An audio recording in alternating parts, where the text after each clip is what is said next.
Here's Dick Powell as Richard Diamond, private detective.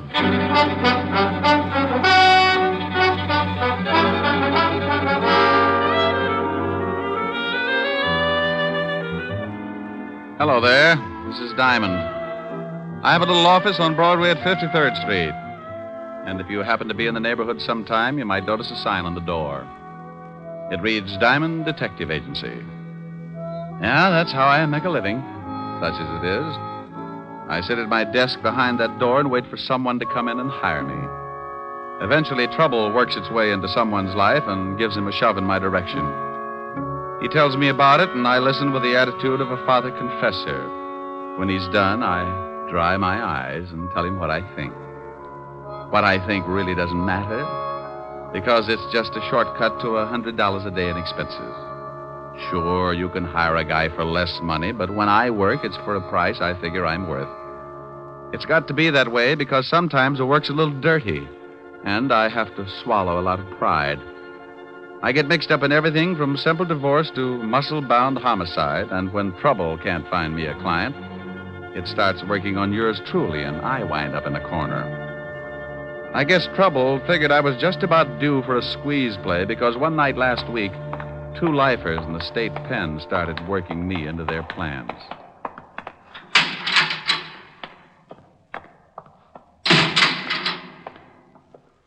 Well, what about it, Walsh? Shut up. Wait until the guards pass.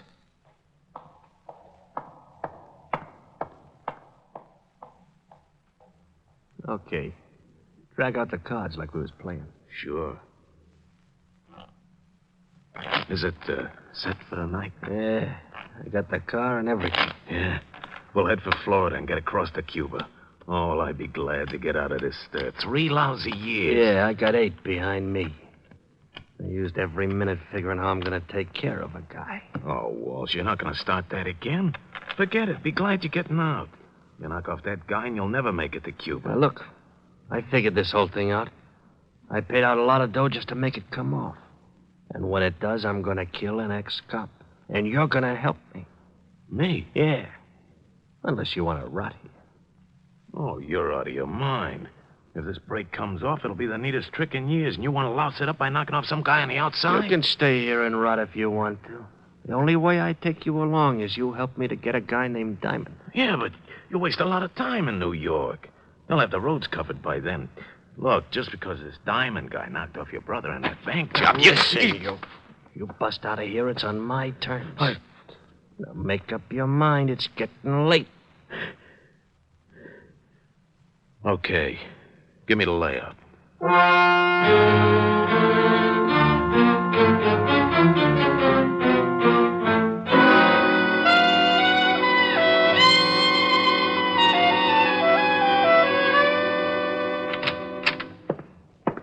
Yeah, what is it, Otis? We just got a call, Lieutenant. 2 prisoners busted out of Sing Sing, killed 2 guards. Who are they? Big time. Bob Wells and Charles Walsh. Charles Walsh? Yeah, lifer. I know. Diamond helped send him up before I took over this department. Otis, get Diamond on the phone. Diamond? Yeah, Diamond. Who'd you think I meant? Little Red Riding Hood? Yeah, Lieutenant. Oh, Diamond, Otis. Bring me my bicarbonate, Otis. Someday I'm going to get good and sore. What did you say? Nothing.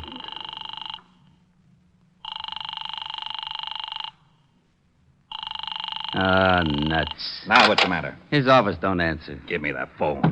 We've got to find him before Walsh does. Maybe he's over at Helen Asher's house. All right, Otis, stop standing on one foot. You can leave.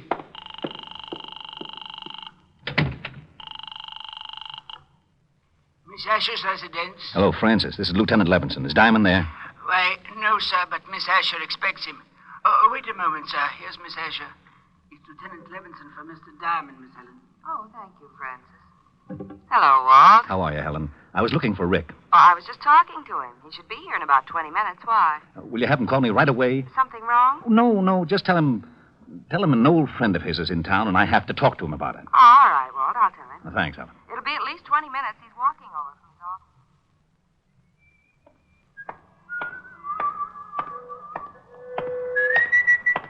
Okay, Diamond, hold it right there. Start walking over to that sedan. Don't you know it's not polite to point? Look, laughing boy, I got a big gun in my pocket. Well, I'm proud of you. I thought it was a crossbow. Get moving. Okay. I'd never seen him before.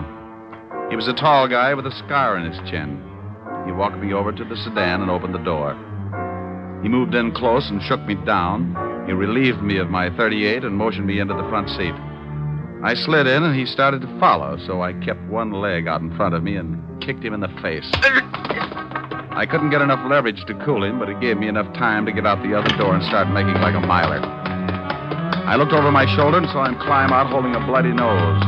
I knew he wouldn't take a shot unless he got close enough to make it count, so when he started after me, I ducked into the subway. I found a dime and went through the turnstile. A train was getting ready to pull out, so I pushed my way on just as the gonnet came down the stairs. He certainly wasn't happy to see me go. He didn't even wave goodbye. Wait a minute, you! Wait! Oh, nuts. My nose. Got away from me. What do I call that?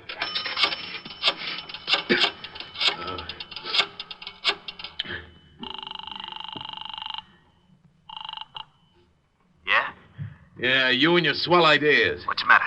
I waited for Diamond outside his office like you said.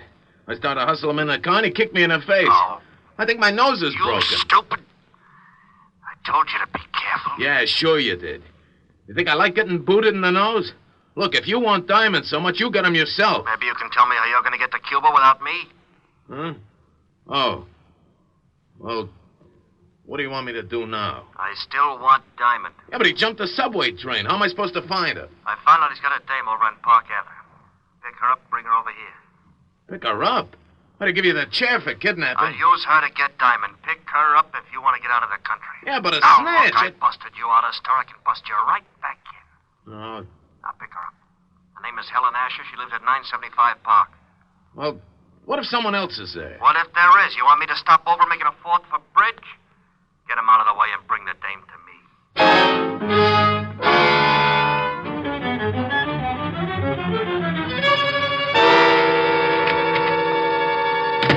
Hello, Otis. Well, Diamond. Lieutenant's been looking all over the city for you. I bet you've been a nervous wreck.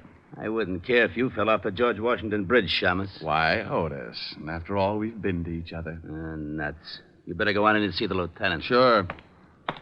Hey, Sergeant. Yeah? When are you going to get some new shoes?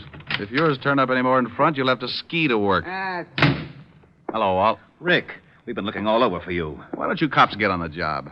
It's getting so it isn't safe for a citizen to walk the streets at high noon. What are you yakking about? Well, I leave my office to go to see Helen, and some goon tries to hold me up. Well, you're lucky you didn't get it right then. Do you know who busted out of jail last night? Go on, scare me. Charles Walsh. He swore if he ever did bust out, he'd get you. Wow. That explains something. Why, what happened? This character tries to hustle me into a car, so I shoved my foot in his face and beat it into a subway. But it wasn't Walsh. Might have been Bob Wells. He busted out with him. I can tell you in a minute. Got a file on him? Sure. Otis, bring in the file on Bob Wells. Right away, Lieutenant. Oh, Walt, do you mind if I use your phone? Now, go ahead. I better call Helen. Tell her I'm going to be a little late. Well, I just talked to her and asked her to have you call.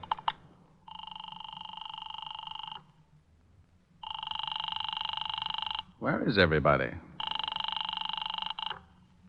Yes? Francis? Oh, Mr. Diamond. Please hurry over here. Something's happened to Miss Asher. What are you talking about? Miss Asher's been kidnapped. What? Yes, sir. A man came in and made Miss Asher go down to his car at the point of a gun. He also hit me over the head. Was he a tall man with a scar on his chin? Yes, sir. That's right. We'll be right over. Walt, I think the guy that tried to push me around has kidnapped Helen. Oh, no. He pulled a gun on her and slugged Francis. We better get over there. Now, if Charles Walsh is loose and he's trying to get me, then snatching Helen is a sure way to get me to come around. Hey, where's that file on Bob Wells? Wait a minute. Otis, Yeah, Lieutenant. haven't you got that file on Wells yet? Yes, sir. Just bringing it in. Well, step on it. Otis is bringing it in. Yeah, Lieutenant. Let me see it. Hey, now, wait a Oh, minute. shut up, Otis. This is the guy, all right. He's the one who tried to pick me up. May I take one of these pictures, Walt? Sure, but what are you going to do? I'll see if I can find him. You go on over and talk to Francis. See if this is the same guy who took Helen. I'm going to go down to Skid Row and talk to a wise old owl who knows about things like this. I got out of the 5th Precinct in a hurry and grabbed a cab for Skid Row. I knew an old deadbeat down there who had a line on every crook in the underworld. And there was just a chance he could tell me where Bob Wells was hiding out. His name was Wilbur Truitt, and he hung out in a shabby dive called the Parrot.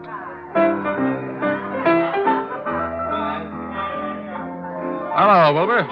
What?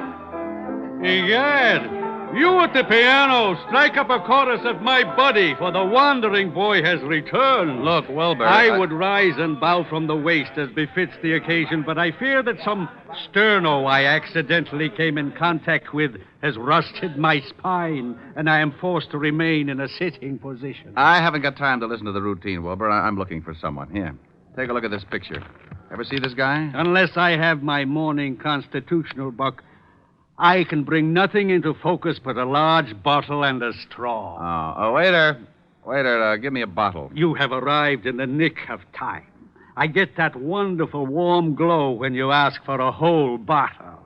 A snap comparison would be that of a happy mother smiling blissfully at a nursing babe. Okay, Wilbur, now tell me, do you know this man? One sip of strength, and I shall have the eyes of a carrot-stuffed feline.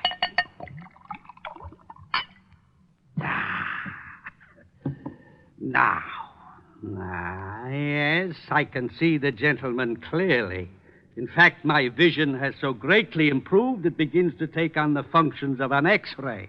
For instance, I can readily perceive that the man in question is addicted to false stimulants, and his low brow and squinty eyes tell me that he is indeed a person of some doubtful character. You're looking in the mirror. Yeah? No, here's this picture. Oh, yeah. Mr. Bobby Wells. The description is flexible. Know where I can find him? Up until yesterday, he was residing at an institution upstate. Sing Sing, I believe.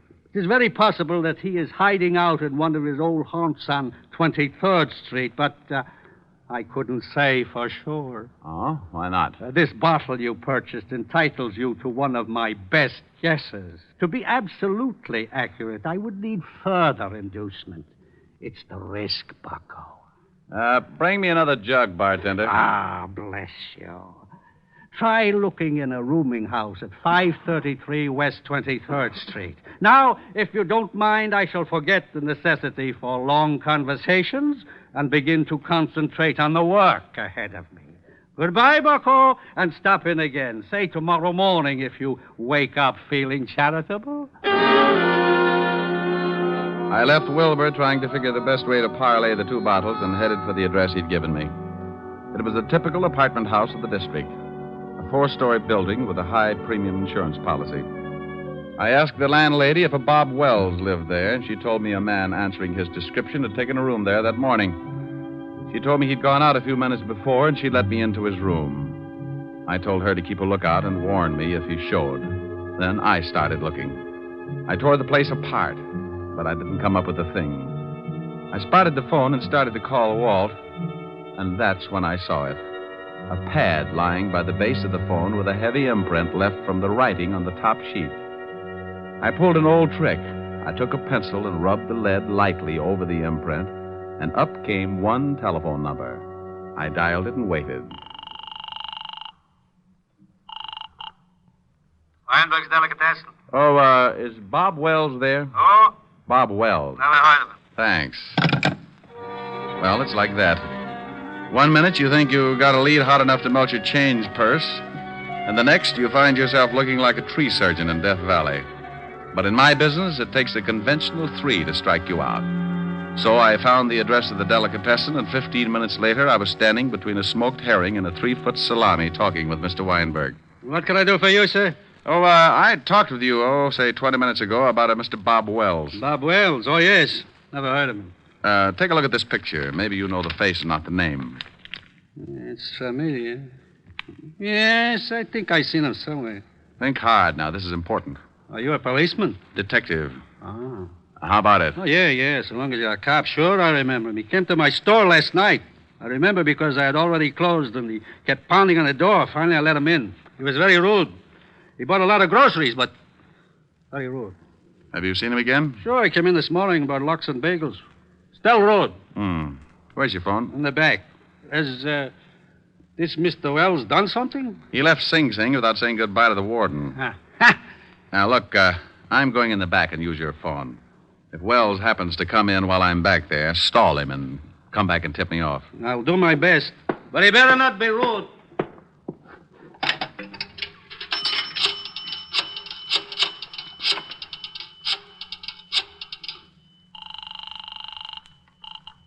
Homicide, Lieutenant Levinson. Hey, Walt, I'm in a delicatessen over on 24th Street. Yeah, Rick. I traced Wells this far, found out he's been buying food here, probably for Walsh.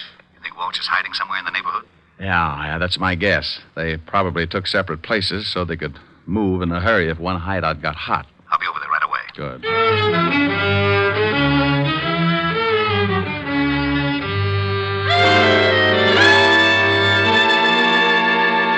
Make yourself comfortable, honey, but no yelling, or I'll have to stuff up that pretty mouth. I don't understand this. Why did you kidnap me? I've been having a hard time getting in touch with your boyfriend, Diamond. Figure if his girl's in trouble, he'll come looking. I don't have a boyfriend. Sure. Play it straight. But you watch. Tonight I call your butler and tell him we got you. If Diamond wants you alive, he comes to a spot I got picked out. And he comes alone. I don't know any Diamond. Ain't she cute, Bobby? Yeah, cute. Want me to fix her so she forgets how to lie? No, I don't care if she claims Diamond's her uncle. Go on down to the delicatessen and get some food. I'm getting hungry. Okay. But I still think we ought to be getting out of town. In 1 hour, I call this dame's house. At 12 o'clock, I meet Diamond in the park. Then we get out. Why do you want to see this Diamond? Oh, we're old friends, baby. He sent me up for life. And he shot my kid brother full of holes. I just want to see that Diamond gets everything that's coming to him. You talk too much. You've got some bad habits yourself. Now get that food. And if you're too lazy to walk downstairs, I'll show you a shortcut. 3 floors, straight down. You can jump for it. Okay.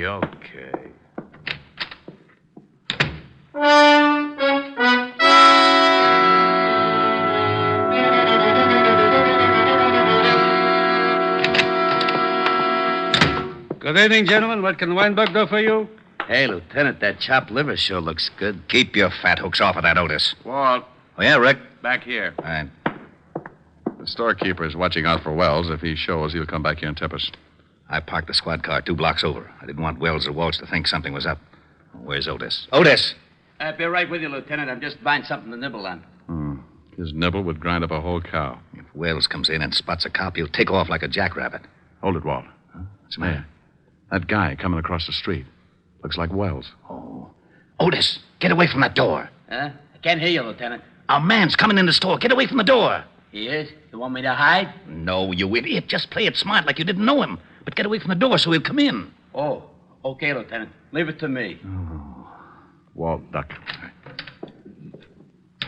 Good evening. What can Weinberg do for you? I'll have a couple of sandwiches. Hey, try the salami. It's great. Huh? Oh, yeah, thanks. Yeah, make it salami. Coleslaw. Pickle beer. Nice night. Listen to that idiot. Yeah, sure. Mustard. He's doing fine, Walt. Relax.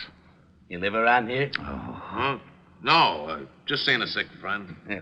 Maybe that salami ain't such a good idea if your friend's sick. You know, I had an uncle with ulcers. He couldn't touch the stuff. It's too much garlic. Ketchup. No. My friend's got a cold. Oh, well, then I don't guess it'll hurt him. But, you know, the best thing for a cold is a good mustard plaster. And now you take the Here's your plaster. sandwiches, sir. 60 cents. 60? Yeah. Thanks. Hope your friend gets better. Yeah. Yeah, come on. How did I do, Lieutenant? Well, one thing is sure. He thought you were too stupid to recognize him. Can you still see him, Rick? Yeah, he crossed the street and he's starting to walk west. I'll tell him. He knows you. Good. When you spot the place, call me here. Think I should throw a net around the neighborhood? Not till we spot the hideout. Right. Hey, Diamond. They got your girl. How you going to get her out? I'd probably use her for a shield. That's a good point, Sergeant. Believe me, I've been thinking about it.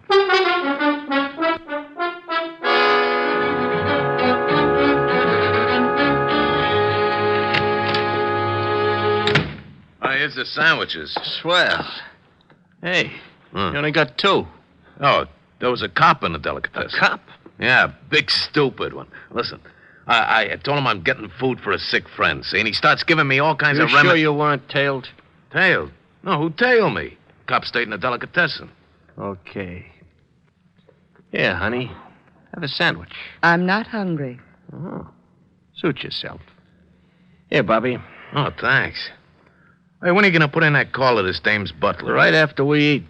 Then we go to the park and wait for Mr. Diamond.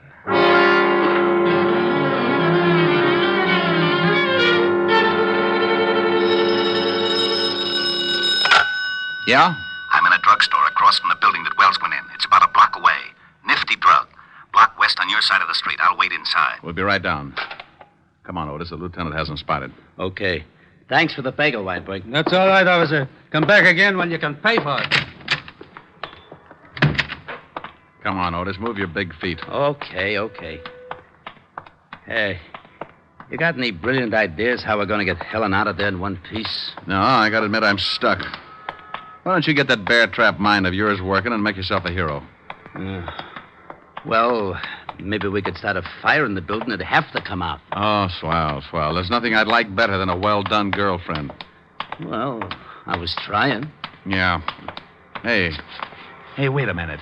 What's the matter? Otis, remind me to kiss you on both cheeks. Hey, what are you doing? That's a firebox. I'm turning in an alarm. There. Oh, we're going to start that fire? No, but Walsh and Wells won't know there isn't one. When the trucks come and the firemen bust in the place, they'll think it's burning down around their ears. Yeah, maybe then they won't watch Helen too close, huh? That's the idea. Well, here's the nifty drugstore. Yeah. Rick, I've been worrying about something. Yeah, I know. How do we get Helen out? Yeah. Well, relax. Otis came up with a solution. Otis? Yeah, I turned in a fire alarm. And when the trucks get here, you can tell them what's up, and they can go in the building and make like it was on fire. Well, won't Walsh know it's a phony if he can't smell smoke? The chief can tell him it's blazing in the basement. When they hit the street, we can get enough firemen to shield Helen and then take Walsh and Wells. I'll call the precinct and have the block surrounded. We'll need lights if they make a break for it. Which apartment house are they in? That one, across the street. After I call the boys, we better go over and find out which room they're in. Quietly clear the rooms on both sides in case the shooting starts before we expect it.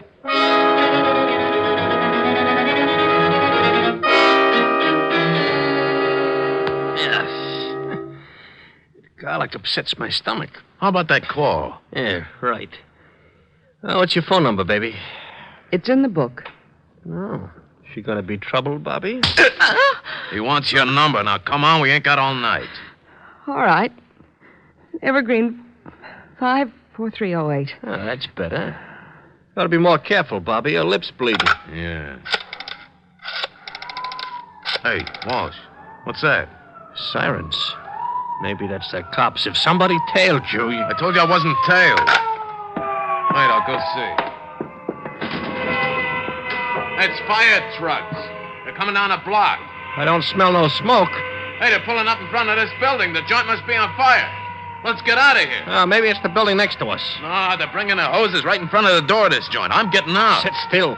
Maybe it ain't a big one. We can't go busting out in the street. Well, maybe it ain't a big one, but if it is, I don't want to end up like a pound of spare ribs. Shut her up. Why, you... All right, now, come on. Hey, what's that? Yeah, what is it?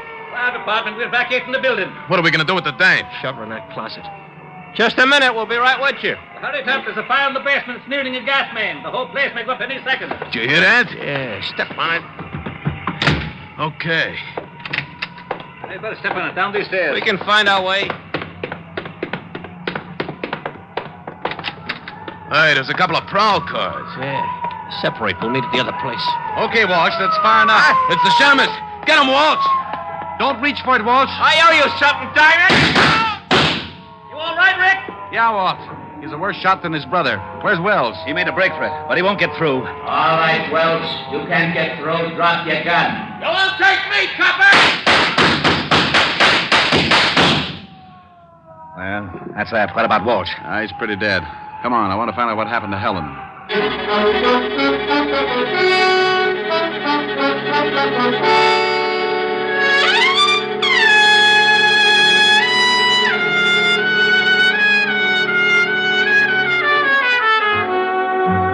Well, Walt and I went up to the room and found Helen in the closet. We took her downstairs, and she cried a little on my shoulder. I like that. Makes me feel so protective. Walt cleaned things up and dropped Helen and me off at her place. An hour later, Helen got back to normal, and we relaxed on the couch and forgot about Wells and Walsh. How do you feel now, baby? Better. Want me to get Francis to fix some dinner for you? Oh, no, I'm not very hungry. You can have some if you want. No. Want to play some canasta or something? But you always said it was a bad 200 game. Yeah, it is.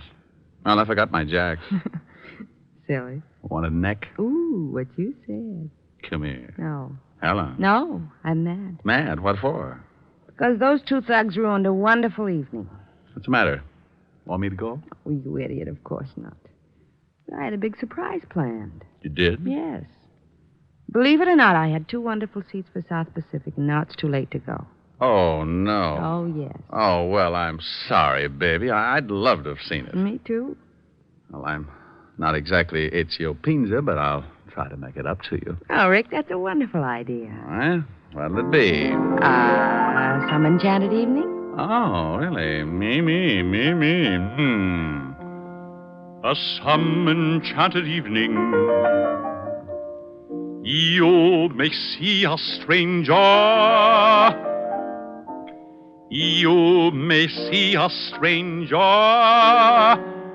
across a crowded room. Rick. What's the matter? I was just trying to make like Pinza. But, honey, it's safer for you to make like Diamond. Oh. And somehow you know even then, that somewhere you'll see her again and again. Oh, you're not Pinza, but it's wonderful. Thanks. Some enchanted evening, someone may be laughing. You may hear her laughing across a crowded room. Oh, really? And night after night, as strange as it seems, the sound of her laughter will sing in your dreams. Rick. Who can explain it? Who can tell you why? Ricky. Fools give you answers wise men never try. Oh, Rick. Oh, honey, what's the matter? I was just falling in love with myself. Come here. You never let me finish. Do you mind? Oh, no. And I'm sure Mr. Pinza doesn't either.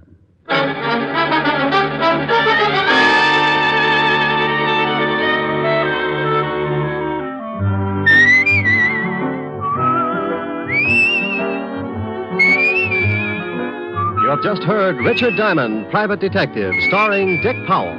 Helen was played by Virginia Gregg, Lieutenant Levinson by Ed Begley. Also in our cast were Wilms Herbert, Paul Frees, and Larry Dobkin.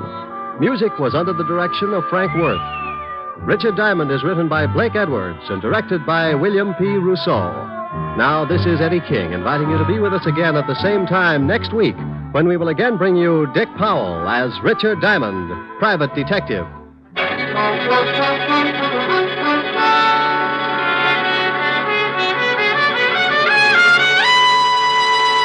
This program has come to you from Hollywood. This is NBC, the national broadcasting company.